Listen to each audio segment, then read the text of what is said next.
محمد سيد الكونين والثقلين. نحمده ونصلي على رسوله الكريم اما بعد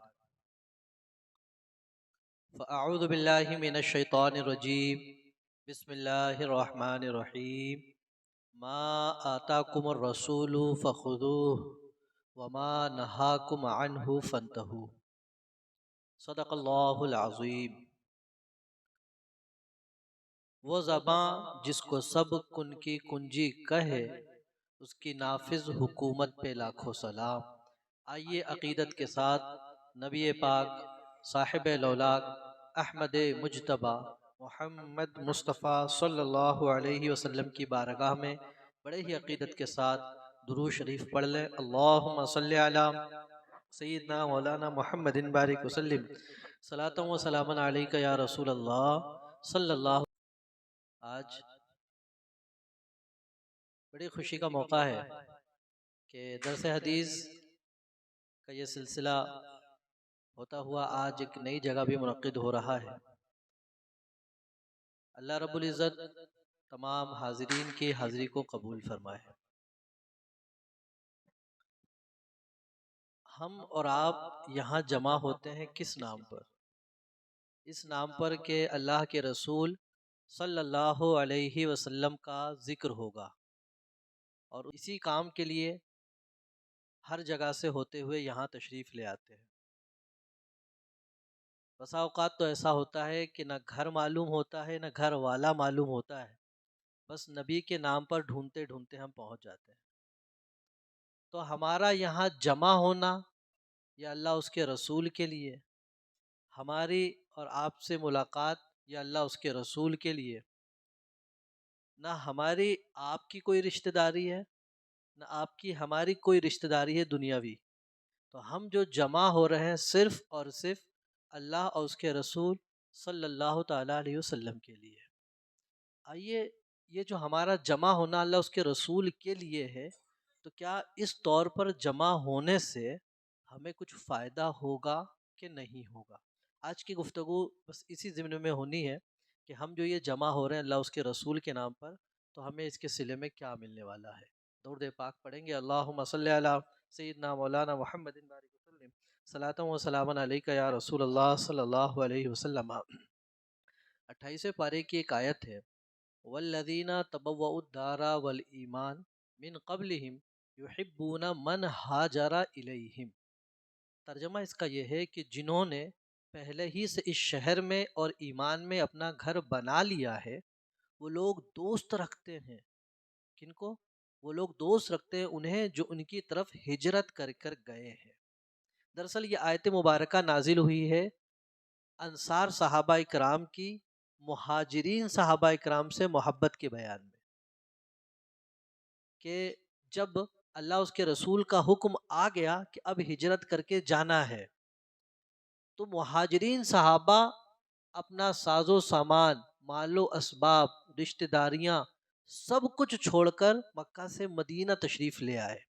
تو اس بے سر و سامانی کے عالم میں جب مکہ سے مدینہ ہجرت کر کر آئے ہیں، تو انصار صحابہ نے ان کے ساتھ بھرپور تعاون کیا. ان کو اپنے مال میں شریک کیا، اپنے مکان میں شریک کیا، اپنے تجارت میں شریک کیا، ہر اعتبار سے تعاون کیا. اور ایسا تعاون کیا ہے کہ اس کی مثال پھر ہمیں کہیں اور نظر نہیں آتی ہے. ہمارا کوئی قریبی بھی آئے گا تو ہم اتنا تعاون نہیں کریں گے جتنا انہوں نے ایک انجان آدمیوں کے لیے کیا تھا، صرف اس لیے کہ نبی کے چاہنے والے ہیں، نبی کے نام پر آئے ہیں، نبی کے لیے آئے ہیں. تو انہوں نے اس قدر ایثار پیش کیا. ایک صحابی رسول تو یہاں تک پیش کرتے ہیں کہ میرے بھائی، میری 2 بیویاں ہیں، چاہو تو میں ایک کو طلاق دے دوں، تم اس سے نکاح کر.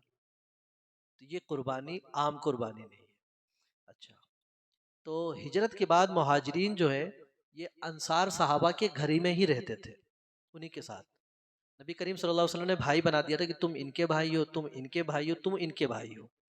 پھر جب بنو نذیر وہاں کا جب مال نبی پاک صلی اللہ علیہ وسلم کے پاس آیا ہے، تو آقا کریم صلی اللہ علیہ وسلم نے ارشاد فرمایا کہ مہاجرین کے ساتھ جو تمہارا حسن سلوک ہے اس پر انصار کا شکریہ ادا کیا، اور ارشاد فرمایا کہ اگر تم یہ پسند کرو کہ یہ جو مال ہے یہ مال تمہارے اور مہاجرین کے درمیان بانٹ دوں اور مہاجرین تمہارے گھر میں ہی رہیں، اور اگر چاہو تو یہ پورا مال میں مہاجرین کے درمیان تقسیم کر دوں اور وہ تمہارے گھروں میں نہ رہیں، یعنی ان کا بھی بیک سپورٹ ہو جائے گا تو اپنا وہ کر لیں گے۔ تو نبی نے دو آپشن دیے کہ اس مال کو آدھا آدھا تم سب میں تقسیم کر دوں اور پھر جس طرح سے وہ تمہارے گھر میں رہ رہے ہیں ویسے ہی تمہارے گھر میں رہیں گے۔ دوسرا آپشن یہ تھا کہ یہ پورا مال میں مہاجرین میں تقسیم کر دوں اور پھر وہ تمہارے گھروں میں نہ رہیں، وہ اپنا انتظام کر لیں۔ صحابہ اکرام کا جذبہ دیکھیں اور ان کا عشق دیکھیں نبی سے اور ان کے اصحاب سے۔ حضرت سعد بن معاذ انصاری رضی اللہ تعالیٰ عنہ کرتے کہ یا رسول اللہ، یا رسول اللہ، آپ یہ تمام مال مہاجرین کے درمیان تقسیم کر دیجئے اور انہیں ہمارے گھر میں ویسے ہی رہنے دیجئے۔ یا رسول اللہ، ہم کسی مال کے لالچ میں ان سے محبت نہیں کرتے ہیں، وہ صرف اس لیے محبت کرتے ہیں کہ یہ آپ سے محبت کرتے ہیں، تو یہ مال بھی انہی کو دے دیجئے اور جس طرح ہمارے گھر میں رہتے ہیں انہیں رہنے دے دیجئے۔ سبحان اللہ، آپ یہ جذبہ دیکھیں، جب آقا نے ان کا یہ جذبہ دیکھا تو اللہ کے رسول صلی اللہ علیہ وسلم نے دعا فرمائی، اے اللہ عز و جل انصار اور ان کی اولاد پر رحم فرما۔ پھر آقا کریم صلی اللہ علیہ وسلم نے اس مال کو تمام مہاجرین کے درمیان اور 3 انصار صحابہ کو تقسیم کر دیا۔ تو اس سے یہ پتہ چلا کہ اللہ اس کے رسول کے لیے جمع ہونا اور ان سے محبت کرنا یہ صحابہ اکرام کا طریقہ ہے، اور اس محبت کو نبی پاک صلی اللہ علیہ وسلم پسند بھی فرماتے ہیں۔ اب حدیث پاک دیکھیں، بہت ہی پیاری حدیث پاک ہے، درود پاک پڑھیں گے، اللہم صلی علی صلاۃ و سلام علیک یا رسول اللہ صلی اللہ علیہ وسلم۔ بخاری شریف کی حدیث پاک ہے، حضرت انس سے روایت ہے، عن النبی صلی اللہ علیہ وسلم قال ثلاث من کنا فی وجد بہن حلاوت الایمان۔ آقا کریم صلی اللہ علیہ وسلم نے ارشاد فرمایا 3 چیزیں ہیں کہ جس کے اندر ہوں گی وہ ایمان کی مٹھاس کو پائے گا، وہ ایمان کی حلاوت کو پائے گا۔ آقا نے ارشاد فرمایا ان یکون اللہ ورسولہ احب الیہ مما سواہ وان یحب المرء لا یحب الا للہ۔ آقا نے فرمایا 3 چیزیں جس کے اندر ہوگی وہ ایمان کی حلاوت، ایمان کی مٹھاس کو پائے گا۔ وہ 3 چیزیں کیا؟ سب سے پہلی چیز آقا ارشاد فرماتے ہیں کہ اللہ اور اس کے رسول صلی اللہ علیہ وسلم اس کے نزدیک سب سے زیادہ محبوب ہوں۔ دوسرا کہ وہ صرف اور صرف جس سے بھی محبت کرے وہ اللہ کی رضا کے لیے کرے۔ تیسری چیز، وہ جسے اللہ عز و جل نے کفر سے نجات دے دی ہے تو پھر وہ دوبارہ اس پر جانا ایسے ہی ناگوار کرے جیسے کہ آگ میں جانے کو ناپسند کرتا ہے۔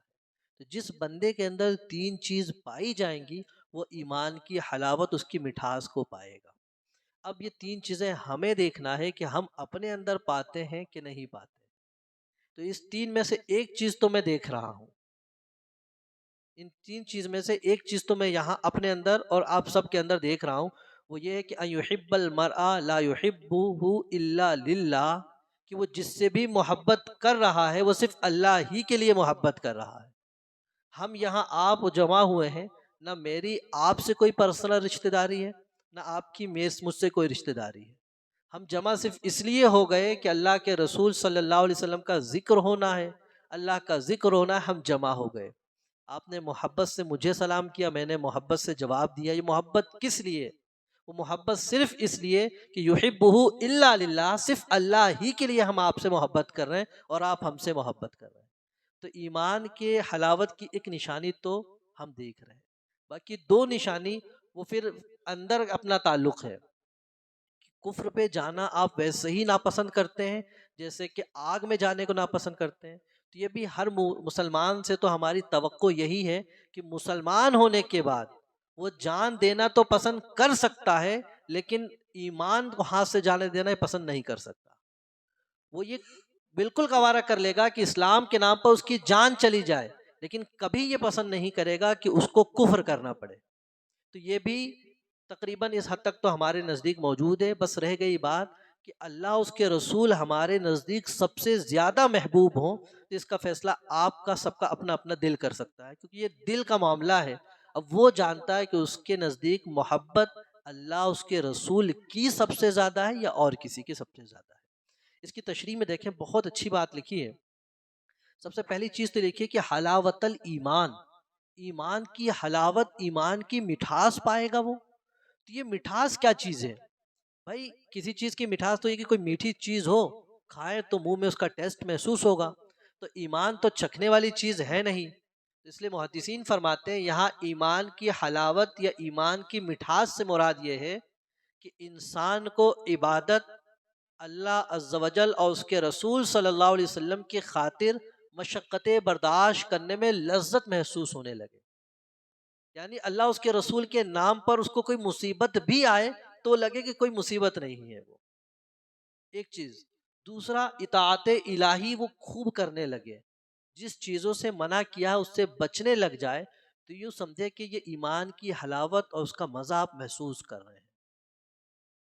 تو اب آپ خود اپنے دل سے پوچھ لیں، کیا ایسا محسوس کر رہے ہیں کہ اللہ اس کے رسول کے نام پر ہر مشقت برداشت کرتے ہیں اور اس میں ہم کو لطف آتا ہے؟ صحابہ اکرام نے جب گھر بار چھوڑا، تو گھر بار چھوڑنا کوئی معمولی بات ہوتی ہے؟ پوری زندگی کی کمائی لگتی ہے مکان بنانے میں، پورا سیٹ اپ کھڑا کرنے میں۔ ارشاد ہوا کہ ہجرت کر جاؤ، سب کر کے چلے گئے اور راتوں رات چلے گئے، کوئی کسی طرح، کوئی پیدل نکل گیا۔ تو کیا تکلیف نہیں ہوئی؟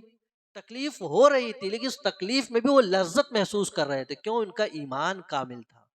تو جو اللہ کے رسول، اللہ اور اس کے رسول کی راہ میں جو مشقتیں آئیں اس کو کرنے میں بھی لذت محسوس ہو، لطف آنے لگ جائے، تو آپ سمجھے کہ آپ ایمان کی حلاوت محسوس کر رہے ہیں۔ یہ بہت بڑی چیز ہے۔ اچھا، ایک چیز اور دیکھیں، اس میں مفتی شریف الحق صاحب امجدی نے اس کی شرح جب لکھی بخاری شریف کی، اس میں لکھتے ہیں کہ جب کسی بندے کا ایمان پختہ ہوگا تو اس کو اس بات پر کامل یقین ہو جائے گا کہ ہمیں جو کچھ مل رہا ہے یا جو کچھ ملے گا وہ سب اللہ ہی کے دینے سے ملے گا۔ جب اس کا ایمان پختہ ہو جائے گا تو اس کو یہ، جیسے آج ہمیں جو عزت ملی ہے تو ظاہر سی بات ہے دل میں یہ لگے گا کہ اللہ رب العزت نے ان کے دلوں میں محبت ڈالی تو عزت دی ہے۔ ہمارا کام دیکھیے، بندے کے ذمے صرف ایفرٹ کرنا ہے، اس سے زیادہ کچھ نہیں کر سکتا۔ ہمارے ذمے کوشش کر دینا ہے، کوشش کے بعد کوئی چیز ملتی ہے تو ایمان پختہ ہو تو اس بات کی گواہی دے گا یہ اللہ ہی کے طفیل ملا ہے۔ تو ہمیں جب ایمان پختہ ہوگا، دو باتیں لکھی، جب ایمان پختہ ہوگا تو اس بات پر یقین کامل ہو جائے گا کہ ہمیں جو کچھ ملا یا جو کچھ ملے گا سب کا سب دینے والا اللہ ہی ہے۔ دوسری بات لکھتے ہیں، اور سب کچھ اللہ کے رسول کے واسطے ہی سے ملا اور انہی کے واسطے سے ملے گا۔ اب آپ سوچیں کہ یہ کیسے ہو سکتا ہے؟ یہ بات تو سمجھ میں آئی کہ اللہ ہی نے دیا، اللہ ہی سے ملا، رسول کے واسطے سے ملا، یہ بات نہیں سمجھ میں آئی۔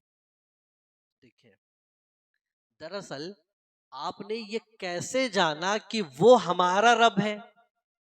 آپ نے یہ کیسے جانا کہ وہ رزق دیتا ہے؟ آپ نے یہ کیسے جانا کہ وہی لطف و مہربانی کرتا ہے؟ آپ نے یہ کیسے جانا کہ رزق دینے والا، وسعت دینے والا، برکت دینے والا اللہ ہے؟ اللہ کے رسول ہی نے تو بتایا ہے۔ جب اللہ ہی کے رسول نے، یعنی رب کو ہم نے پہچانا ہے تو رب کے رسول کے واسطے سے پہچانا ہے۔ تو جب اللہ جیسی بڑی نعمت، ایمان کی دولت رسول کے واسطے سے ملی ہے تو پھر دنیاوی نعمت ان کے واسطے سے نہیں ملے گی۔ آقا اللہ کے رسول صلی اللہ علیہ وسلم نے ارشاد فرمایا، بخاری کی حدیث پاک ہے کہ اللہ یعطی انما انا القاسم، اللہ دینے والا ہے اور میں اس کو تقسیم کرنے والا ہوں۔ تو جب ایمان کامل پختہ ہوگا تو یقین ہو جائے گا کہ جو کچھ ملا یا ملے گا اللہ دینے والا ہے، اور جو کچھ ملے گا وہ رسول اللہ صلی اللہ علیہ وسلم کے واسطے سے ملے گا۔ جب یہ دو باتیں اس کے دل میں آئیں گی تو اللہ اس کے رسول کی محبت دل میں پیدا ہوگی۔ جب اللہ اس کے رسول کی محبت دل میں پیدا ہوگی تو اللہ اس کے رسول سے جو بندہ محبت کرے گا اس سے بھی تو محبت دل میں پیدا ہوگی۔ تو اب ہم آپ سے محبت کریں گے، آپ ہم سے محبت کریں گے، اور پھر جو اللہ اس کے رسول سے محبت نہیں کرتا یا ان کو نہیں مانتا تو اس کو ہم بھی نہیں مانیں گے۔ تو جب ایمان پختہ ہوگا تو نتیجہ یہ نکلے گا، گویا کہ نبی پاک صلی اللہ علیہ وسلم نے اس مختصر سی حدیث پاک میں ہمارے لیے ایک خوبصورت سوسائٹی بنا کے دے دی کہ ہم آپ سے محبت کرنے لگ جائیں گے، آپ ہم سے محبت کرنے لگ جائیں، پھر جھگڑا کس بات کا رہ جائے گا کہ بھائی آپ اللہ اس کے رسول کا نام لیتے ہیں، ہم اللہ اس کے رسول کا نام لیتے ہیں، یا آپ سے محبت ہو گئی۔ تو نبی پاک صلی اللہ علیہ وسلم کا یہ ارشاد دراصل ہمارے درمیان الفت و محبت پیدا کرنے کا سبب بنتا ہے۔ درود پاک پڑھیں گے۔ یہ بخاری شریف کی حدیث پاک ہے۔ حضرت ابو ہریرہ رضی اللہ تعالی عنہ سے روایت ہے کہ آقا نے ارشاد فرمایا 7 آدمی ایسے ہیں کہ جنہیں اللہ عز و جل اس دن اپنے سائے میں رکھے گا جس دن اس کے عرش کے سائے کے علاوہ کوئی سایہ نہیں ہوگا، یعنی میدان محشر میں۔ تو 7 بندے ایسے ہیں جسے اللہ رب العزت اس دن سائے میں رکھے گا جس دن اس کے عرش کے سائے کے علاوہ کوئی سایہ نہیں ہوگا۔ وہ 7 خوش نصیب بندے کون ہو سکتے ہیں؟ آقا نے ارشاد فرمایا سب سے پہلا عادل حکمراں، سب سے پہلا ارشاد فرمایا کہ عادل حکمراں وہ جو ہے اللہ کے عرش کے سائے میں ہوگا۔ دوسرا وشاب نشأ فی عباد اللہ عز وجل، اور وہ نوجوان جس کی جوانی اللہ عز و جل کی عبادت میں گزر رہی ہوگی، اللہ اس کو عرش کا سایہ عطا فرمائے گا۔ تیسرا ورجل قلبہ معلق بالمساجد، اور وہ بندہ جس کا دل مسجد سے لگا ہوا ہوگا، یعنی ہوگا کہیں بس دل میں بس یہ ہوگا کہ مسجد سے آواز آئے اور میں مسجد کو جاؤں، تو اللہ رب العزت اسے بھی سایہ عطا فرمائے گا عرش کا۔ اور چوتھی ورجلان تحابان فی اللہ اجتماعا علیہ وتفرقا علیہ، اور وہ بندے اللہ کے عرش کے سائے کے ہوں گے کہ دونوں آپس میں محبت کرتے ہیں تو صرف اللہ کے لیے، اور جدا ہوتے ہیں تو اللہ کے لیے۔ یہ ایک بندہ۔ ورجل، اور ایک بندہ اور دعته امرأة ذات حسن و جمال، وہ نوجوان جس کو ایک حسین و جمیل عورت نے زنا کی دعوت دی ہو، فقال، تو اس نے کہہ دیا انی اخاف اللہ، میں اللہ سے ڈرتا ہوں۔ اپنی جوانی کے زمانے میں حسن و جمیل عورت اس کو زنا کی دعوت دے، وہ کہہ دے انی اخاف اللہ، میں اللہ سے ڈرتا ہوں، تو اللہ اس کی برکت سے اسے اس دن سایہ عطا فرمائے گا جس دن کوئی سایہ نہیں ہوگا۔ اور ایک شخص، وہ آخری شخص، تصدق بصدقۃ فاخفاہ حتی لا تعلم شمالہ ما تنفق یمینہ، وہ بندہ جو چھپا کر ایسے صدقہ کرتا ہے کہ بائیں کو نہیں پتہ چلتا کہ دائیں نے کیا خرچ کیا ہے، اس کو بھی اللہ رب العزت سایہ عطا فرمائے گا۔ اور ایک آخری بندہ 7واں جو تنہائی میں اللہ عز و جل کا ذکر کرے اور اس کی آنکھوں سے اللہ کے ذکر سے آنسو جاری ہو جائے، تو اللہ رب العزت ان 7 بندوں کو عرش کا سایہ عطا فرمائے گا جب کوئی دوسرا سایہ نہیں ہوگا۔ اچھا، اب اس میں دیکھیے سب کی تھوڑی تھوڑی تفسیر کر کے گفتگو ختم کرتے ہیں۔ آقا نے فرمایا کہ عادل حکمران، عام نہیں، عادل حکمران، تو کیونکہ دیکھیے عدل و انصاف وہ ایسی بہترین خوبی ہے نا کہ جس بھی معاشرے میں ہو تو اس میں کیا ہوگا، حقوق کی حفاظت ہوگی، جرائم پر روک تھام ہوگا۔ جب یہ دونوں کام ہوگا تو امن اور اتحاد تو قائم ہوگا۔ جب یہ قائم ہوگا اور دشمن پر ہیبت طاری ہوگی، آپس میں جھگڑے نہیں ہوں گے، بگاڑ نہیں پیدا ہوگا، تو جب وہ مخلوق کے درمیان ایک دم شانت ماحول بنا کے رکھے گا تو اللہ رب العزت وہاں بھی اسے انعام و کرام سے نوازے گا۔ تو اس لیے فرمایا، اور عادل حکمران کی فضیلت اتنی ہے، حدیث پاک میں ہے، اور یہ ترمذی شریف کی حدیث پاک ہے۔ آقا نے ارشاد فرمایا کہ بروز قیامت اللہ عز و جل کے نزدیک لوگوں میں سب سے زیادہ پیارا اور سب سے زیادہ قرب حاصل کرنے والا عادل بادشاہ ہوگا، اور سب سے زیادہ ناپسند اور سب سے زیادہ دوری حاصل کرنے والا ظالم بادشاہ ہوگا۔ آپ سوچیں، اس لیے ہمیں چاہیے، ہمیں حکومت ملی لیکن اگر ہمیں جس پہ بھی حکومت ملے، جیسے ہم گھر میں ہیں تو گھر میں ایک حاکم کی حیثیت تو ہے ہماری، ہمارے ماتحت لوگ ہیں، ہم جو کہہ دیتے ہیں وہ ہوتا ہے اور ہمارے حکم کو مانا جاتا ہے، تو گھر میں انصاف قائم کرنے کی کوشش کی جائے، ہے نا؟ تو انشاءاللہ عز و جل کچھ نہ کچھ برکات تو ہمیں بھی ملنے والی ہے۔ اور فرمایا، اور وہ بندہ، وہ جوان جو اللہ کی عبادت میں جوانی کے منازل طے کر رہا ہو تو اللہ اسے بھی عرش کا سایہ عطا فرمائے۔ یہ جوان کو اتنی خصوصیت اور اسپیشلسٹ کیوں دیا گیا؟ دراصل معاملہ یہ ہے کہ جب بندہ جوان ہوتا ہے تو اس کے ساتھ خواہش نفسانی بھی تو اوپروان چڑھ رہی ہوتی ہے. اس کے لیے گناہ کے مراحل زیادہ کھلے ہوتے ہیں بنسبت ضعیف شخص کے، کیونکہ اس کی طرف دنیا ہر اعتبار سے مائل ہوتی ہے، اور خود اس کی اپنی بھی خواہش دنیا کی طرف مائل ہوتی رہتی ہے کہ دنیا سے یہ بھی حاصل کر لوں، دنیا سے یہ بھی حاصل کر لوں. کبھی کبھی تو جائز ناجائز کا کوئی فرق نہیں کرتا. تو ایسے ماحول میں کہ دنیا چاروں طرف سے اس پہ ہجوم کرنے والی ہو، ایسے وقت میں وہ صرف اور صرف اللہ کی رضا والا کام کرے تو رب تعالیٰ میدان محشر میں اسے ضرور شائع عطا فرمائے گا. تو اس لیے جو جوان بیٹے ہیں، اگر وہ بھی چاہتے ہیں کہ میدان محشر میں جب کوئی سایہ نہیں ہوگا سوائے عرش کے سائے کے، تو وہ بھی ضرور کوشش کریں کہ اللہ رب العزت کی عبادت میں اپنی زندگی گزاریں. اور جوانی کی عبادت اللہ رب العزت نہیں پسند ہے. آقا نے ارشاد فرمایا کہ اس جوان کو پسند فرماتا ہے جو اپنی جوانی طاعت الہی میں گزارتا ہے نا. تو کوشش کریں کہ جوانی میں اپنی جتنا بھی وقت ملے وہ اللہ کی عبادت میں گزاریں، کیونکہ بڑھاپے میں بہت ساری چیزیں ہم چاہ کر بھی نہیں کر پاتے. کبھی کبھی گھٹنوں میں ایسی تکلیف کہ آپ سجدہ کرنا چاہیں تو نہیں کر سکتے، کرسی پہ بیٹھ کر پڑھنا پڑے گی آپ کو. آپ چاہ رہے ہیں کہ رات بھر عبادت کروں، اب فری ہوں میں، لیکن نہیں کر سکتے. آپ کی کمر میں درد ہوگا، گھٹنوں میں درد ہوگا. چاہیں گے کہ بہت سارا نفلی روزہ رکھوں، نہیں رکھ سکتے ہیں آپ. لیکن جوانی میں اعضاء مضبوط ہے، طاقت ہے، جو عبادتیں کرنا چاہیں گے آپ کر سکتے ہیں. تو اس لیے جوانی میں غنیمت جانے، اور اس کو غنیمت، کیونکہ یہ بھی بھروسہ نہیں ہے نا کہ بڑھاپا آئے، اس کی بھی تو گارنٹی نہیں ہے نا کہ مطلب بڑھاپا آئے تو کر لیں گے. یہیں آپ کے رجسٹر بند ہو گیا تو کیا کر لیں گے؟ تو اس کو غنیمت سمجھیں اور یہی عبادت کر لیں. سرکار مفتی اعظم فرماتے ہیں کہ ریاضت کے یہی دن ہے، بڑھاپے میں کہاں ہمت. ریاضت کے یہی دن ہے، بڑھاپے میں کہاں ہمت. جو کرنا ہے اب کر لو، ابھی نوری جواں تم ہو. جو کرنا ہے ابھی کر لو، ابھی نوری جواں تم ہو. لیکن اب جو ہمارے بزرگ لوگ بیٹھے ہیں وہ سوچے کہ اب کیا کر رہے ہیں ہمارا تو ٹائم نکل گیا، اب چھوڑ دیں. تو نہیں. مفتی احمد یار خان صاحب فرماتے ہیں کر جوانی میں عبادت کاہلی اچھی نہیں. کر جوانی میں عبادت کاہلی اچھی نہیں. جب بڑھاپا آ گیا پھر بات پھر بنتی نہیں. جب بڑھاپا آ گیا تو بات پھر بنتی نہیں. ہے بڑھاپا بھی غنیمت، ہے بڑھاپا بھی غنیمت جب جوانی ہو چکی. ہے بڑھاپا بھی غنیمت جب جوانی ہو چکی. یہ بڑھاپا نہ ہوگا تو موت پہ پھر بات بنتی نہیں. تو بڑھاپے کو بھی غنیمت سمجھ کے اس میں بھی جتنا ہو سکے آپ عبادت کر لیں. اور بڑھاپے کی تو ایک اپنی الگ فضیلت ہے، انشاءاللہ اس کو بھی کسی سیشن میں شامل کریں گے. جس کی داڑھی سفید ہو جاتی ہے، حدیث پاک میں ہے جب وہ دستے دعا اللہ کی بارگاہ میں اٹھاتا ہے تو اللہ رب العزت حیا محسوس کرتا ہے کہ اس کے ہاتھ کو خالی لوٹا دو. یہ فضیلت ہے ہمارے بزرگوں کی. تو ان کی خدمتیں کریں، ان سے دعائیں کروائیں.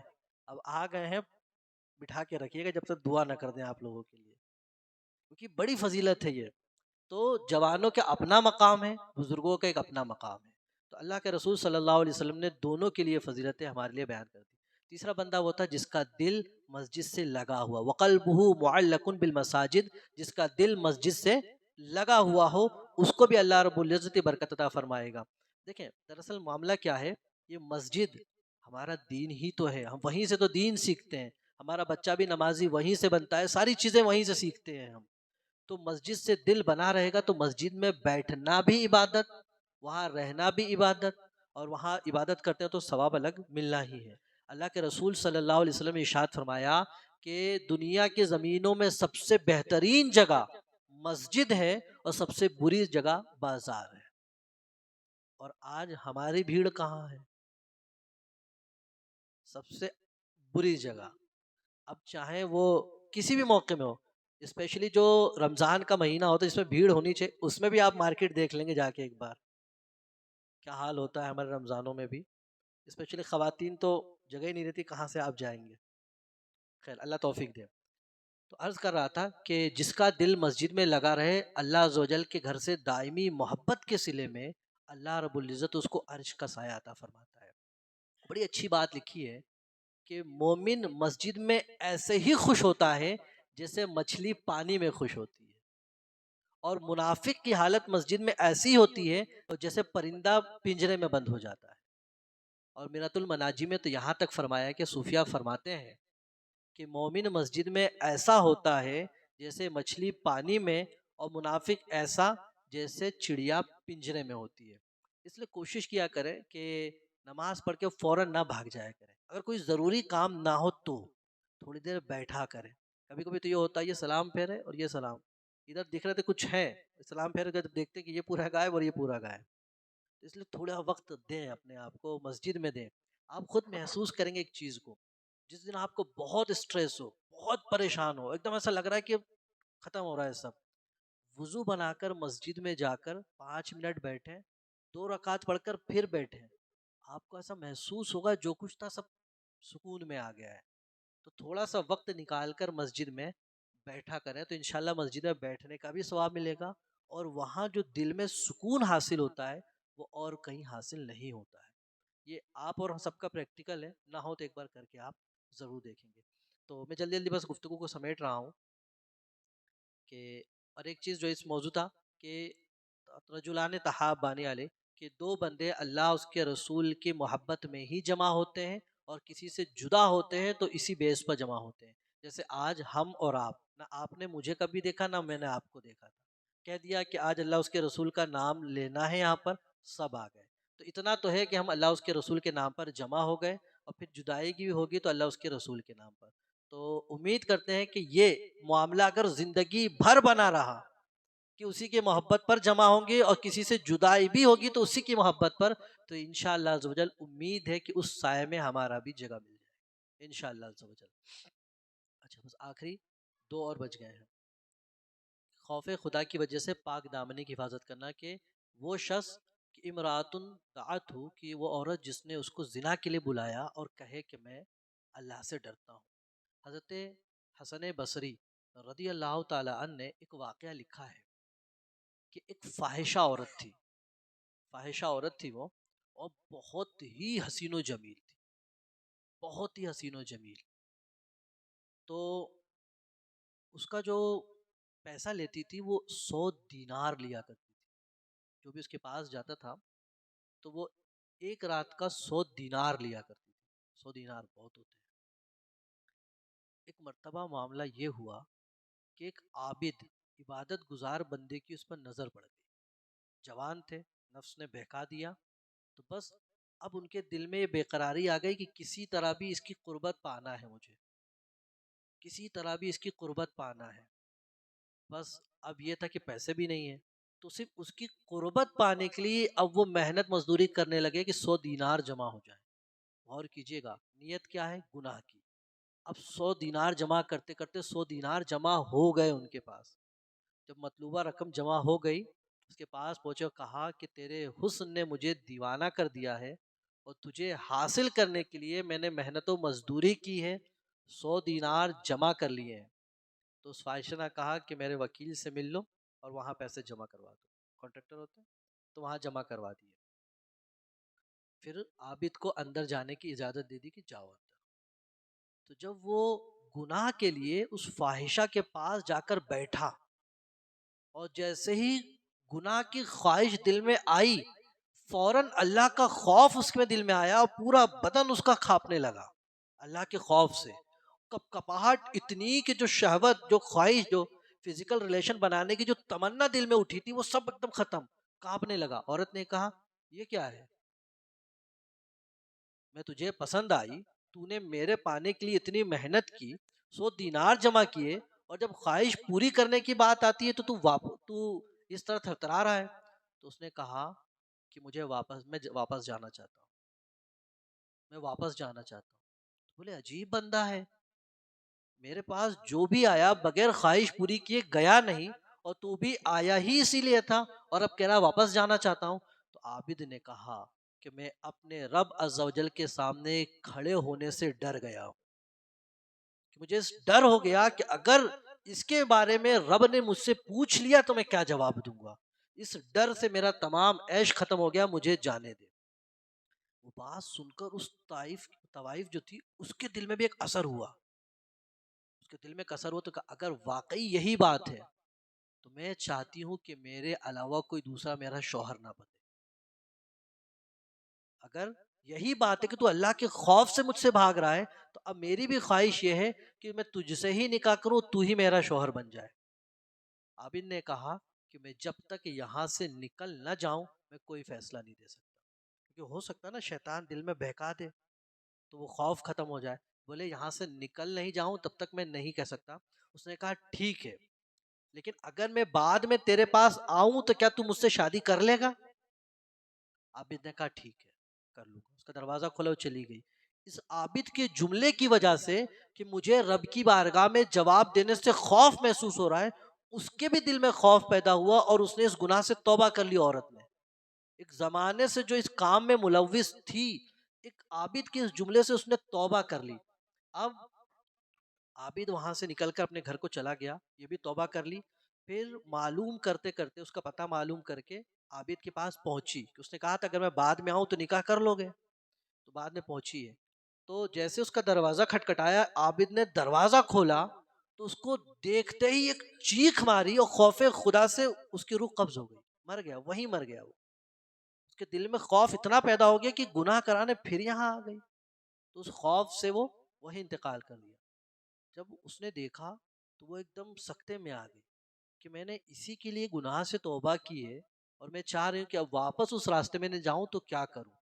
تو اس نے پوچھا، کیونکہ اب اس نے یہ سوچ لیا کہ میں گناہ سے توبہ کر چکی ہوں، اب دوبارہ اس دلدل میں نہیں جاؤں گی. تو اس نے پوچھا اس بندے کا کوئی قریبی رشتہ دار ہے کیا؟ تو کہا ہاں ایک بھائی ہے لیکن بہت غریب ہے. عورت اس کے بھائی کے پاس گئی، تمام معاملات بتائی. اس نے کہا کہ میں اب دوبارہ اس میں نہیں جانا چاہتی، تو مجھ سے نکاح کر لو. اور اس زمانے کی، اس شہر کی سب سے حسین عورت تھی وہ. تو اس کے بھائی نے اس سے نکاح کر لیا. اب اللہ رب العزت نے اس نے توبہ کر لی تھی.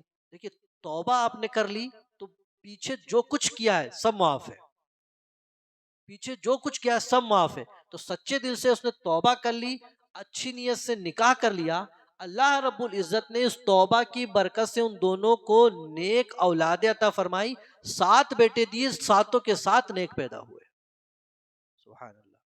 تو اب آپ دیکھیں کہ اللہ رب العزت کسی کی دنیا چاہے تو کس طرح بدل دیتا ہے.